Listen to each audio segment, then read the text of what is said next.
lot of rappers hate Charleston White more than anyone in the rap game. Charleston White went really viral for the first time when he started dissing King Von after Von died. After Von ran up on Quando Rondo in Atlanta and got killed by his homie Lil Tim, Charleston was all over social media clowning King Von and saying that he deserved to die. Before he got killed, Von was one of the hottest new rappers in the game and was making huge waves in the industry with his homie Lil Durk.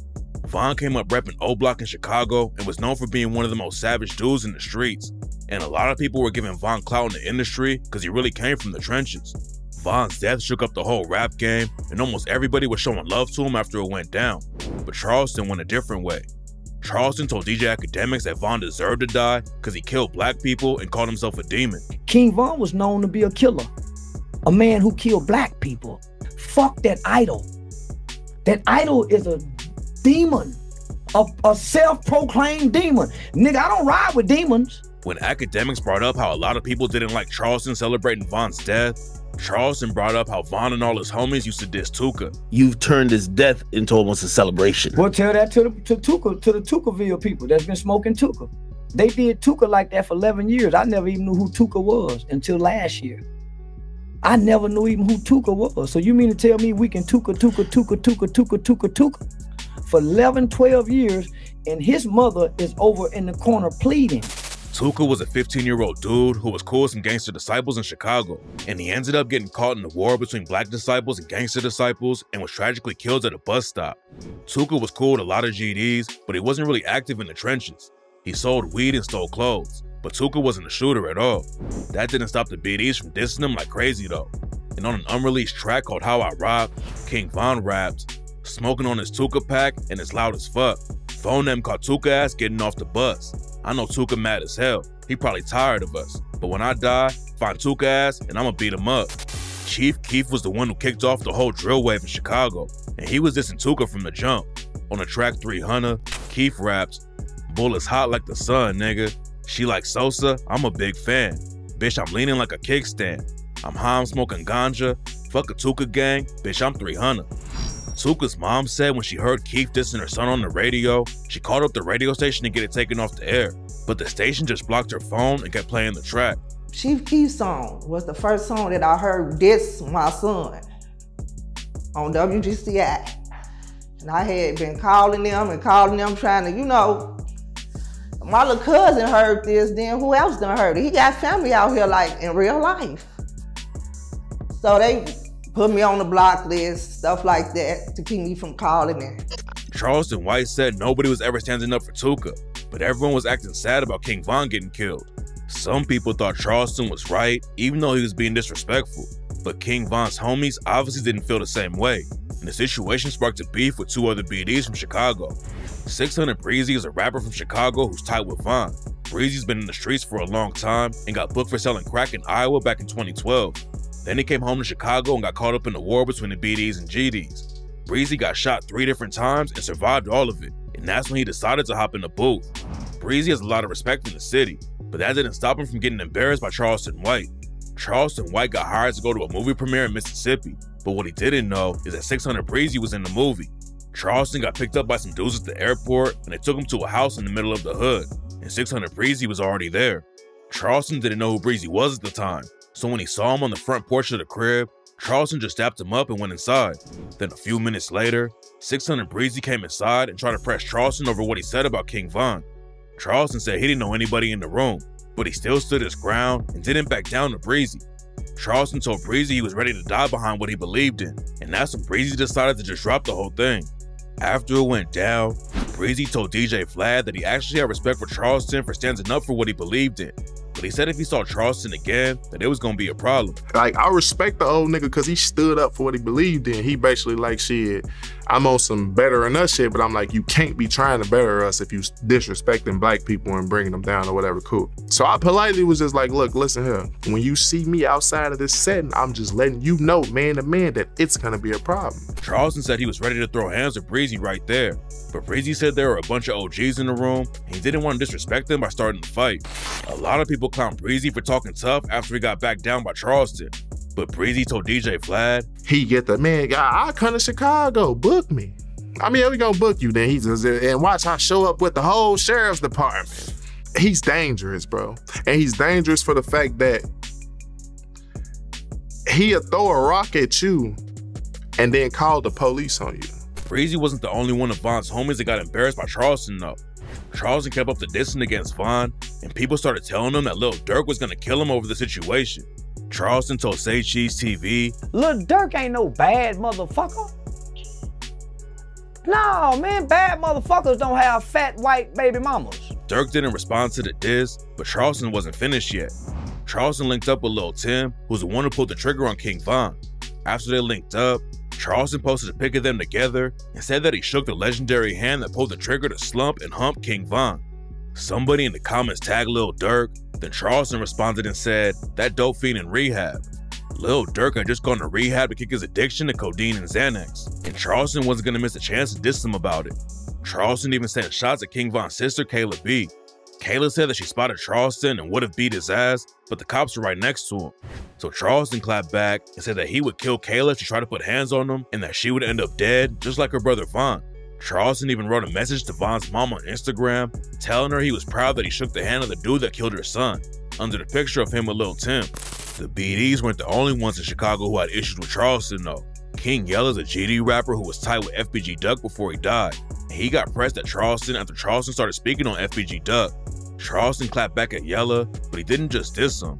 Charleston took the disrespect to another level and called Yella's 3-year-old daughter ugly. And he got an ugly daughter. Yeah, he got an ugly yellow daughter. Yella said that if he caught Charleston white, he was gonna smack him up. I see him, I'ma smack the fuck out of him though. Not punch him, I'ma smack him, I swear to God. I'ma smack the fire off his, I'ma smack fire from that boy, for real. A lot of people thought Charleston was taking it too far when he brought Yella's daughter into the beef, but Charleston said, there was a 1-month-old baby shot in the head in Chicago. How can we be so offended by motherfuckers saying that ugly little bitch, but we watch kids die by the hands of these gangbangers year after year, homie, and we never be that offended. King Yella lives in Las Vegas now and told Charleston White that he was gonna catch him if he came to his city. But what King Yella forgot is that Charleston isn't in the streets, and he's not afraid to get the cops involved with the situation. Charleston actually called the Las Vegas Police Department and reported Yella for making threats against him. My name is Charleston White, and I'm a well-known community activist out of Fort Worth, Texas. I do a lot of stop the violence. I speak out against gang violence. I do a lot of speaking out against black-on-black crime. So I get a lot of threats from the gang members. There's one in particular by the name of King Yella. Then Charleston told Say Cheese TV that he thought Yella was on probation and he'd get locked up. But it turned out that Yella wasn't on probation anymore. So instead, Charleston took it a step further and called Yella's parole officer. There's one in particular by the name of King Yella. That I was told he's on probation out of Las Vegas, but he's a well-known, influential, powerful Chicago gang leader. And he's making threats online about when I come to Las Vegas. Now, I come to Las Vegas a lot. I travel with family, and I get booked for shows in Las Vegas. And this guy has went on a major platform and made terroristic threats and said that he's going to bring physically and bodily harm to me when I come to Las Vegas. And so I wanted to notify his probation or his parole officer of the case that this guy is so free-willing and saying that he's going to break the law and cause physically harm to another individual. Yella backed down after that, even though he got clowned for it. And a couple years later, Yella said that Charleston was crazy and he doesn't want any smoke with him. That man is crazy, man. I don't even want no smoke with him. That man called the police on me. And after Charleston embarrassed Yella and made him stop talking, he went after another Chicago rapper named Bandman Kevo. Bandman Kevo admitted that he spent over $200K on prostitutes, and the most he ever spent on one woman was $12K. How much you think you spent total on pussy? Probably about $150, 200,000. No cap, I ain't gonna lie. When Charleston White heard about how much money Bandman Kevo was spending to get laid, he did an interview with Say Cheese TV and clowned him like crazy. I don't love my dick that much. I don't love pleasure that much to get nobody $12,000, nigga. And all I get is a nut. That's a sucker to me. I don't care how much money you got, nigga, you a sucker. Charleston also sent shots at Bandman Kevo for getting cosmetic surgery. Kevo had surgery to remove the fat from his body, and Charleston claims that all of his muscles are fake too. Bandman Kevo clapped back and made fun of the women Charleston hooks up with and Charleston's crazy eyes. Charleston White ain't hitting the type of hoes I'm hitting. So of course Charleston can get those girls that Charleston get, they free. You don't need $1 to hit them type of females. So I understand that What Charleston comes off, once he gets on this level, once he cross sides, then he'll kind of understand. Right now, he can't see this side. He barely can see anyways. Charleston didn't back down at all though, and started dissing Bandman Kevo even more. He talking like he built like Bandman Kevo. Oh, he talking like they eating healthy. Well, if they was eating healthy, why did he have to get the BBL? If he was eating healthy. No, that's a very good point. And we don't got no workout video. Yeah. How is he maintaining them muscles? That is styrofoam and silicone. He the human Ken doll. Charleston calling Kevo's muscles fake must have really got under his skin, because Kevo allegedly sent Charleston videos of himself working out in the middle of the night. That's when Charleston took the disrespect to a whole new level and sent Bandman Kevo a dick pic. I sent him a picture of my dick. Yeah, You sent Bandman I picture of sent your... that nigga a picture of my dick. That nigga sent me some pictures of him lifting weights, showing off his muscles. I sent him a picture of my muscles. That big old dick. At that point, it was clear that Charleston would do anything to win the beat. So Bandman Kevo just stopped responding and tried to move on.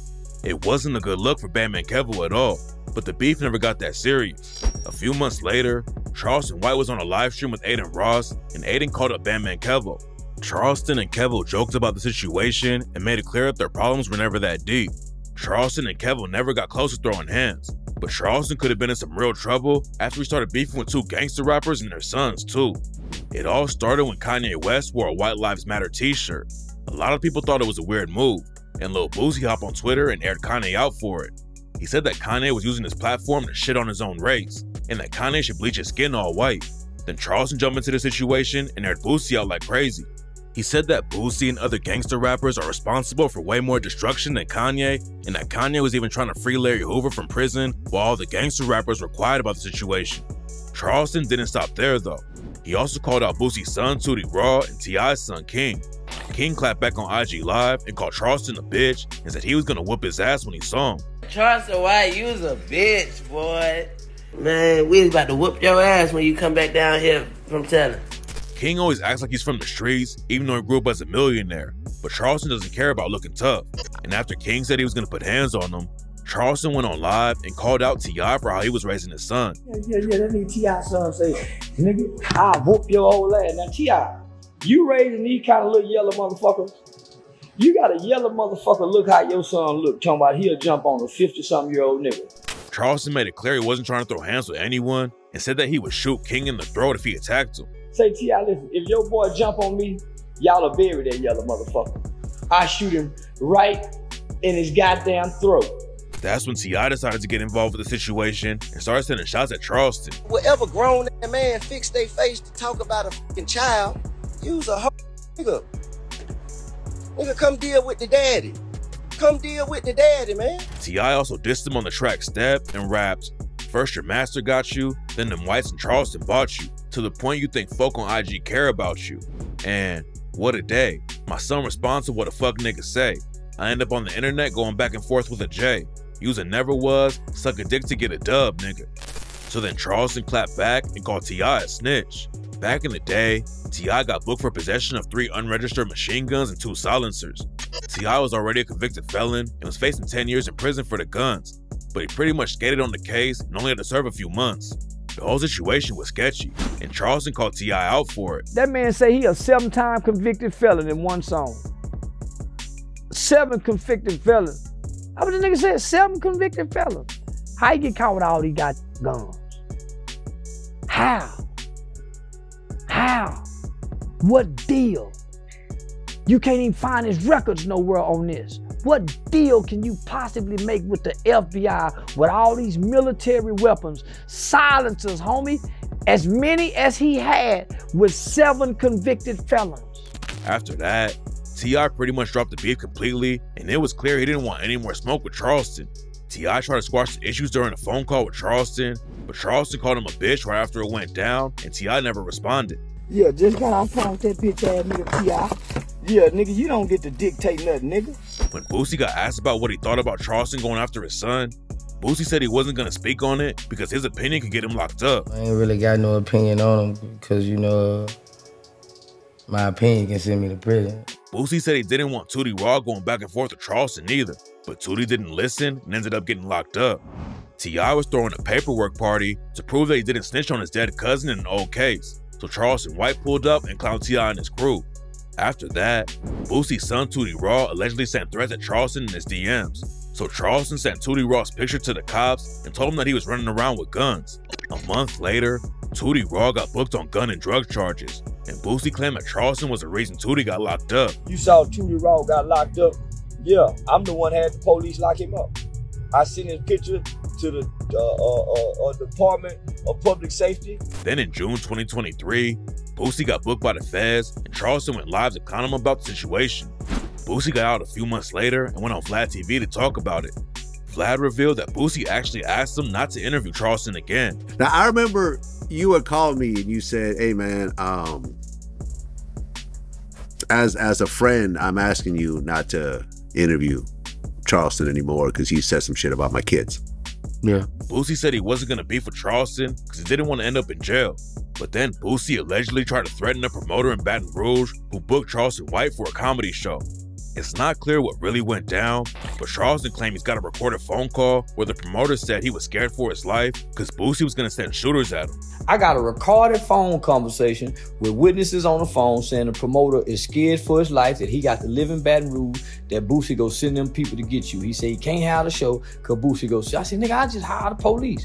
The promoter's scary. Charleston said he was going to get the FBI involved with the situation, and Boosie backed down because he knew that Charleston could really get him jammed up.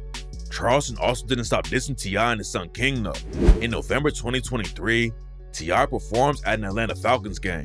Then while T.I. and his family were watching the game from a private suite, King started talking about how tough his childhood was. Everyone knows King wasn't anywhere near the streets because his parents are both millionaires. So T.I. and his wife Tiny started clowning King and said he used a pacifier until he was 12 years old. King kept getting more and more heated, and the situation almost got physical. After it went down, Charleston said T.I. should have kicked King's ass a long time ago. God damn it, I told T.I. he should have kicked that boy ass last year. If T.I. would have kicked that boy ass last year, that boy wouldn't have had to jack him up today. T.I. definitely didn't want Charleston talking about his kids, but he knew he couldn't win the beef with him, so he never even responded. Charleston got a lot of hate for dissing King Von after he died, and now the same thing is happening with Julio Fulio. Before Fulio died, Charleston started dissing him for trying to copy NBA YoungBoy. Yeah, this little George looking little motherfucker, Julio Fulio. This motherfucker done went 5 months, ain't made a peep by nobody. We ain't heard nothing from this nigga. This nigga ain't made no music. Now all of a sudden this little ugly son bitch, yeah, nigga look like a bad pair of patent leather shoes, little black motherfucker. Her just say, I mean, ain't nothing. Say, man, this motherfucker make a song so disgusting. Talking about shit, man. That man, fuck these little young dumb rappers, man. Fulio clapped back on IG Live and said he was gonna knock Charleston's old ass out. But before the beef went any further, Fulio was tragically shot and killed while he was celebrating his birthday. After he died, Charleston dissed him even more and said that people in Jacksonville should celebrate his death. Celebrate his death? Fulio's biggest op is a rapper named Young and Ace, and after Fulio died, Ace dropped some crazy diss tracks against him. A lot of people thought Ace should move on and stop dissing, but Charleston said Ace should keep dropping tracks and make Fulio's mama cry even more. Tell Young and Ace and them to make another badass diss song about him. Don't stop, Young and Ace, keep it going. Make a man run his ass, make his mama cry some more. Most of the rappers that Charleston beefs with don't even try to confront him in person because they know Charleston is ready to call the cops for backup. But when Charleston embarrassed his next rapper, he proved he could handle the situation without the police. Soulja Boy has never been a gangster rapper or even affiliated with the streets, but a few years ago, he started claiming the Fruitown Pyrus. There's an old video of Soulja Boy pulling up to Fruitown to prove he's really from the hood. He tries to put his arm around one of the members who's actually from the gang, but the dude immediately pushes him away and tells Soulja to get off of him. So it's pretty obvious he was just doing it for the clout. Charleston aired Soulja Boy out for faking his street affiliations and said he should never talk about ops because it's never been about that life.